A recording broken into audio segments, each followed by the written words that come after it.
Aren't you glad spring finally has arrived? Nice to see that little green starting to pop up in the lawns, you know. I always sort of look forward to that, you know. See the brown disappear and the green start coming along. Pretty soon it's time to get out the lawnmower, start mowing. That's sort of fun at first. That's sort of fun at first, really, you know, with the smell of nice green grass. But you know, about July and August, that sort of gets old, and you're ready for it to end. And it's also Lent. It's Lent, you know. We're headed into the Easter season. You know, Easter will be here in about a month. And you drive around and you might see some Jonah fish fries. Have you ever been to Jonah fish fry before? Well, we're going to fry fish today. Only you're going to find out Jonah is the fish that gets fried. So read along with me in chapter 4. But Jonah was greatly displeased and became angry. He prayed to the Lord, "O Lord, is this not what I said when I was still at home? That's why I was so quick to flee to Tarshish. I knew that you are a gracious and compassionate God, slow to anger and abounding in love, a God who relents from sending calamity.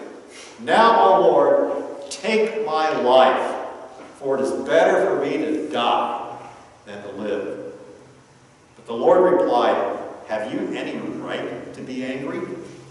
Jonah went out and sat down in a place east of the city. There he made himself a shelter, sat in its shade, and waited to see what would happen to the city. Then the Lord God provided a vine and made it grow up over Jonah to give shade for his head and to ease his discomfort. And Jonah was happy about the vine. But at dawn the next day, God provided a worm, which chewed the vine so that it withered. When the sun rose, God provided a scorching east wind, and the sun blazed on Jonah's head so that he grew faint. He wanted to die, and he said, "It would be better for me to die than to live." But God said to Jonah, "Do you have any right to be angry about the vine?" "I do," he said. "I'm angry enough to die." But the Lord said, "You have been concerned about this vine, although you did nothing to tend it or make it grow. It sprang up overnight, and it died overnight. But Nineveh has more than 120,000 people who cannot tell their right hand from their left, and many cattle as well. Should I not be concerned about that great city?" Paul Yonggi Cho is the pastor of the largest church in the world, Yoida Full Gospel Church in Seoul, Korea. Believe it or not, a congregation of 830,000 people. As the church was becoming more international in its ministry, Dr. Cho told God, "I will go preach the gospel anywhere that you send me, except to Japan." Because you see, he had this deep gut-level hatred for the Japanese people because of what the Japanese troops did to the Korean people and to his own family during World War II. As the Ninevites were to Jonah, the Japanese were to Dr. Cho. After this prolonged inner struggle about this and being challenged by others for thinking this way, he sensed God calling him to go preach in Japan. His first speaking engagement was at a Japanese pastors' conference where 1,000 Japanese pastors were attending. He went into this with a lot of bitterness in his heart, and when he stood to speak up, the shocking words that came out of his mouth were, "I hate you, I hate you, I hate you." And then he broke down and he wept. So first, one, then two, then all 1,000 pastors stood up. And one by one, they walked up to Dr. Cho, and then they knelt at his feet and asked his forgiveness for what their people had done to him and his people. And God changed Dr. Cho's heart. He put another message in his heart and his mouth, And he stood up and he said, I love you, I love you, I love you. You see, sometimes God calls us to do what we least want to do, to reveal our heart to us, to help us see what's really inside. How deeply have you been touched by the grace and mercy of Jesus Christ? And how can you find out? Well, one way is, what is your response to your enemies? You know, who do you hate from the bottom of your heart? If you're Jonah, can you love a Ninevite? And if you're Dr. Cho, can you love a Japanese person? And if you're a changed man or woman, can you love, well, you know who? Think of that one person, family, or maybe the group of people that you hate most. Think of the ultimate enemy in your life right now. And you will say, well, Pastor, I don't have any enemies. I don't have anybody I hate. Well, here's your second choice. Think of somebody you love the least. And some of you are saying, well, I'm a Christian. I love everybody. Okay, let's try door number 3. Think of the person you like the least. There's got to be somebody there. If you got an answer for that one, who is the person or group that you fear the most? And so we're talking about your enemies. We're talking about people that perhaps you don't want anything to do with. Now suppose that you had it in your power to help that person or group to prosper greatly, to reach out to them spiritually with God's love and to see an amazing change take place in them. If it were in your power, would you do it? Or if without your help even, your enemies suddenly prospered, they were spiritually revived, they were healed of their broken lives, maybe even financially enriched by God, how would you feel about them then? Now you're starting to understand Jonah's situation a little bit. In Jonah 3, we saw last week, there was a great revival in Nineveh. Maybe one of the greatest revivals ever in the history of the world. The people repented of their sin, and God repented of the destruction that he had planned for them. You would think Jonah, being God's messenger, he would just be thrilled to death about this. He'd be tickled. But he was anything but. Verse 1 says, but Jonah was greatly displeased and became angry. You know, how could God do this for my enemies? So who in your soul do you have a hard time loving?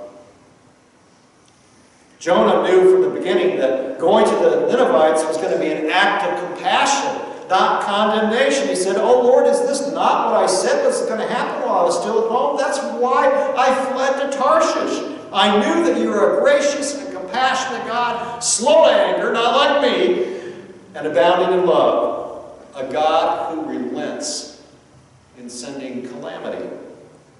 Jonah knew what God was like because he'd experienced God for himself, God's compassion toward him. Jonah knew God's compassion. It's just that Jonah did not have God's heart. Love your enemies.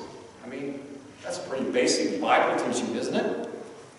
That's what Jesus said. He said, if you're listening, here's my message. This is from from Luke chapter 6.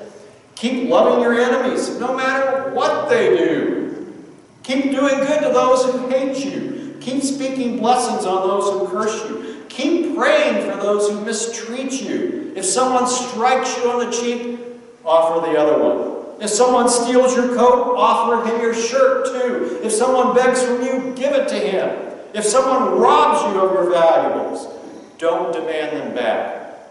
Think of the kindness you wish others would show you and do the same for them. Listen, what's the big deal if you love people who already love you? Even scoundrels do that much. So what if you do good to those who do good to you? Even scoundrels do so much. And what if you lend to people who are likely to repay you? Even scoundrels lend to scoundrels if they think they'll be repaid. If you want to be extraordinary, love your enemies. Do good without restraint. abandoned. Don't expect anything back in return. Then you'll receive the truly great reward. You will be children of your Most High God. For He is kind to the ungrateful and those who are wicked. So imitate God and be truly compassionate, just the way your Father is. You see, Jonah didn't have that kind of heart. Truth be told, he didn't want to have that heart. We like to convince ourselves many times that we have God's heart, when maybe we really don't. Ajith Fernando is a Christian from Sri Lanka. He says, one of the sad things I've had to come to grips with is that even Christians, sometimes one of the last things to be touched in the sanctification process is their prejudice against other people. He says many evangelical Christians who say they are not racist consider another group or race inferior to theirs. It's interesting, he says, that Nineveh, which is in modern Iraq, and the people there are Muslim. Very often, he says, there's a lot of anger against Muslims, and Christian people don't like them. During the building of Interstate 79 from Lake Erie to Pittsburgh, one stretch was unfinished for years because there was a swamp there. Engineers kept putting pilings down, trying to get to the bottom of the bay so they could build a bridge, and the bridge wouldn't sink. Well, just when they finally got to bedrock, or thought they had, then the pilings would give way, and they had to drill even deeper. You know, Jonah's heart was just like that. Every time it seemed like the grace and mercy of God had reached out to Jonah, perhaps to the bottom of his heart, his relationship with other people revealed it hadn't quite got there yet. Has God finally reached rock bottom in your heart with His love? Who in the rock bottom of your heart do you refuse to love? Where does God still need to drill down in you to fill you with His grace and mercy toward others? Jonah is so angry with God that he wants to die. He says, now, God, take away my life. It's better for me to die than to live. Jonah is so angry about God's compassion for the Ninevites that he would rather die than to see them delivered from their sins. Jonah condemns God for being merciful, much in the same way the Pharisees and scribes were condemning Jesus for healing the sick and hanging out with sinners. Jonah's angry with God. He wants the wrath of God to come down on his enemies. But God, in His great mercy, does not give up on Jonah. He keeps pursuing Jonah with love, even though Jonah is running away from pursuing God's enemies with God's love. If there's someone in your mind who you think deserves less grace from God than you do, then you just don't understand God's grace. And if you believe that there's someone who doesn't deserve His mercy, then you don't realize how merciful God has already been to you. Now, we think the book of Jonah is about God's judgment of Jonah, or of Nineveh, rather. But it never was. Through all 48 verses, it's the non-believing sailors in the non-believing city that is turning to God and surrendering to His will. What Jonah's book reveals is the true enemies of God are those who reject God's grace and mercy, just as Jonah did.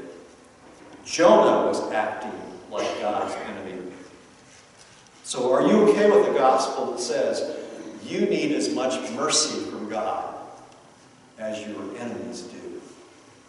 You can tell God's love is reaching bedrock when you start loving people that maybe you didn't even like in the first place. God's mission has not changed. Jesus said, go and make disciples of all nations, baptizing them in the name of the Father and the Son, and teaching them to obey everything I have commanded you. He said, all nations, all people, including enemies. There are no exceptions or exemptions. God didn't come into the world just to reach people like you and me. God's grace is not only about you. If His grace never shifts over into you being for somebody else, especially the somebodies that maybe you don't even like, then God's love has not penetrated to the depths of who you are. You see, lostness, it's the greatest tragedy in the world. The most desperate situation is to know Jesus, but not to have His heart for people, especially people that you don't like. Jesus had said, one greater than Jonah is here. Now, how is Jesus greater than Jonah? Well, Jonah was willing to die to save only his own people, his own skin, you might say. But one greater than he was needed. One who never disobeyed God, who always went where God wanted him to go, who always followed God's will. One whose heart went out to every lost person. One whose death would bring salvation to the whole world. That's what Jesus Christ came to do. And that's what He still wants to do through you and me. Are we convinced in our own hearts that the gospel is the power of salvation to everyone who believes? The biggest obstacle to the Ninevites receiving God's salvation, it wasn't their wickedness. It was Jonah's lack of compassion and reluctance to share the message of God's grace. I'm wondering if the same couldn't be said of us today. Does our reluctance to share God's grace show that we don't truly have His heart of compassion? Are we more like Jonah than we are like Jesus? Jonah had trouble seeing down to the bedrock of his heart, and I think we have the same problem. He had trouble seeing God's mercy on him, His lack of mercy that He had for Nineveh. And so he built his own little church on the outskirts of Nineveh, because he didn't want anything to do with people. And he parked himself there and watched, hoping that God was still going to destroy the people regardless of what He had been saying. He was still praying. You know, Jonah was a man of prayer. God wipe out those godless people. That was his true prayer. Despite his lack of mercy for others, notice how God treated Jonah. Then the Lord provided a vine, and it made it grow up over Jonah to give shade for his head and to ease his discomfort. And Jonah was happy about the vine. You know, before this Jonah, he was exceedingly upset. Before he was just, do something here, God. Now he's exceedingly happy. He's almost giddy. The Hebrew literally says, Jonah rejoiced over the gourd with great rejoicing. It's like he's saying, I deserve this. It's about time God started treating me the way He should have been treating me all along.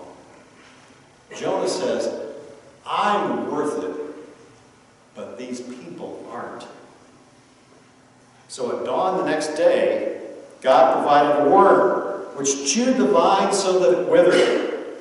When the sun rose, God provided a scorching east wind, and the sun blazed on Jonah's head so that he grew faint. Jonah wanted to die, and he said, it would be better for me to die than live. And Jonah's thinking, it's just unbelievable. On top of everything else, God sends this worm to eat this vine? Why can't I ever catch a break with God? He's so angry that he wants to die. God questions him about getting so upset over a vine. And for the third time in the chapter, Jonah says, I'm angry enough to die. Now, Jonah might be a prophet. He might be a preacher. Someone who says he obeys God and can point to what he actually did. Hey, God, I literally did what you said. I came here to Nineveh and I preached the message. But he only cares about himself and his comfort. He cared about a gourd, a vegetable. and he can care less about a whole group of people. God pierces Jonah's heart with these pointed words. But the Lord said, you've been concerned about this vine over here. Though you didn't tend it, you didn't make it grow, it sprang up overnight, it died overnight. But Nineveh has more than 120,000 people who can't tell their right hand from their left. And many cattle as well. I see God's even concerned about the cows. Should I not be concerned about that great city? Jonah pitied a plant that he had no investment in whatsoever, but he had no compassion for people who were perishing without God. How different a Jonah heart is from Jesus' heart. We're told that Jesus, when he saw the crowds, he had compassion on them because they were harassed and helpless like sheep without a shepherd. And he said to his disciples, the harvest is plenty, but the workers, you can't find them anywhere. Ask the Lord of the harvest, therefore, to send out workers into the harvest field. You see, there are too few people today, too few people among God's people who are compassionate with the heart of God for the world around us. Do you have a heart more like Jonah or Jesus? God says to Jonah, you seem to care about this little plant. Seem to. But all you really care about is yourself. Here are 120,000 people. They don't know the right from the left. No, they don't know how to make godly decisions. They don't even know what kind of God he is. All they see here is this condemning man standing in front of them, supposedly preaching good news, but he's coming across as bad news. He says, in me they find a gracious and compassionate God, slow to anger and abounding in love. They need to know me. They need to see you and hear me coming out of you. Tim Keller says there are many people who have no idea what they should be living through. No meaning in their lives. They have no guide to tell them right from wrong. God looks down on people in that kind of spiritual fog, that spiritual stupidity, and he doesn't say, hey, you idiots.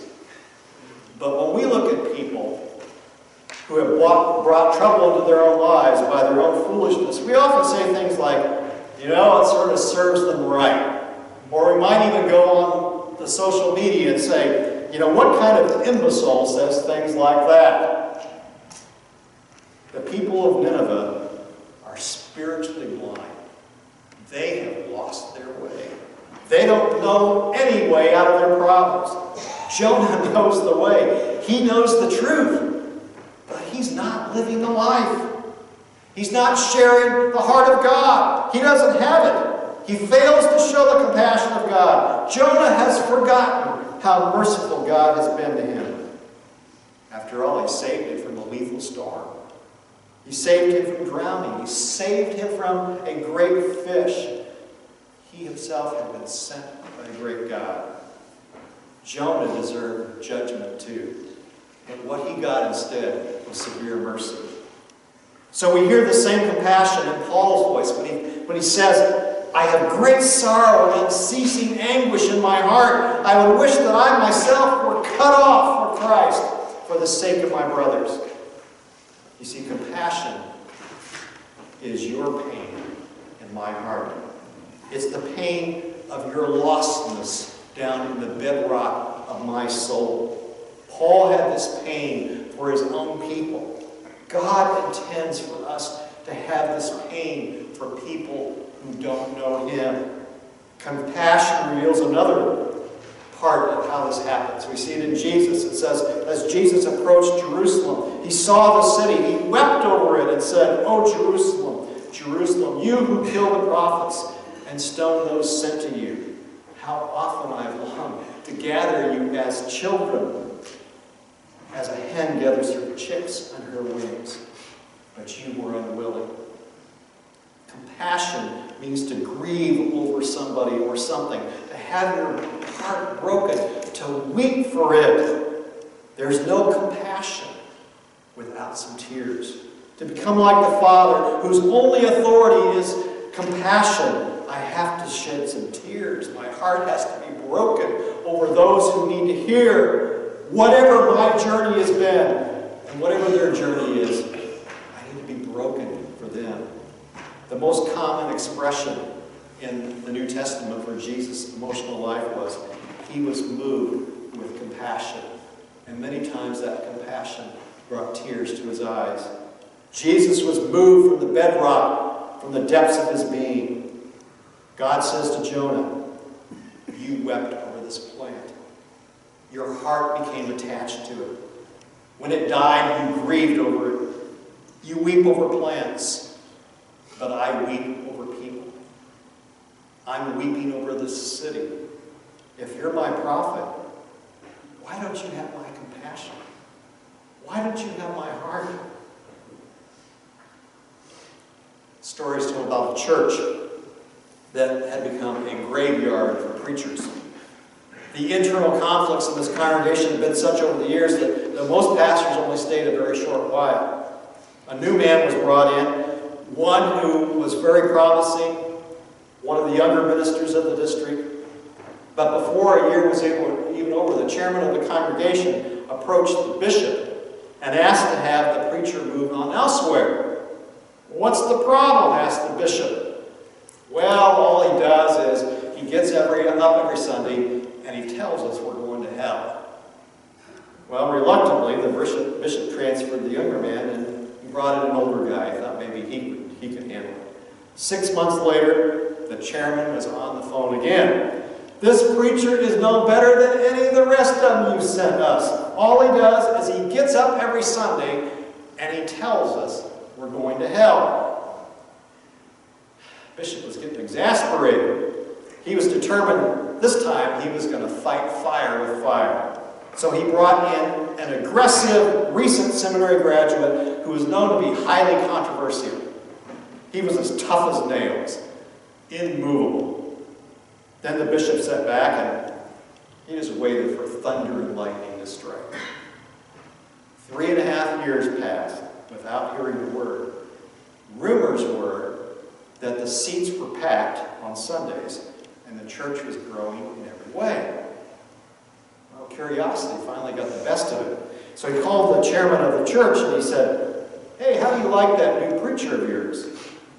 He's great.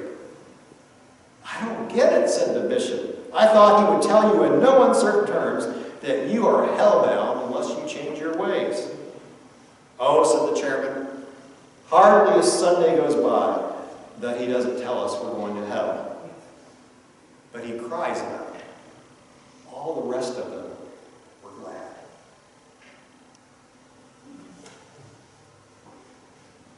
My first word is to you, don't choose hell. God loves you too much. He weeps for you. Jesus died for you. He wants to deliver you from everything you can't deliver yourself from. He will change your life. As we sang earlier, His love will lift you up. He'll give you a future if you give yourself to Him. Let God fill you to the bottom of your heart with His love. But my second word also has to do with your heart. Don't be a Jonah. Jesus is the person Jonah should have been. Ask God to give you His heart. Ask Him to fill you with His anguish and compassion over the souls of the people that He put in your path, even if some of those people are your greatest enemies.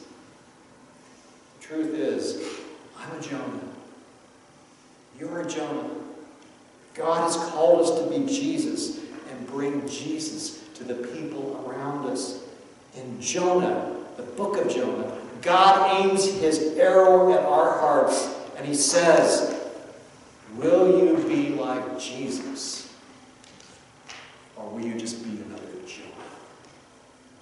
Let's stand.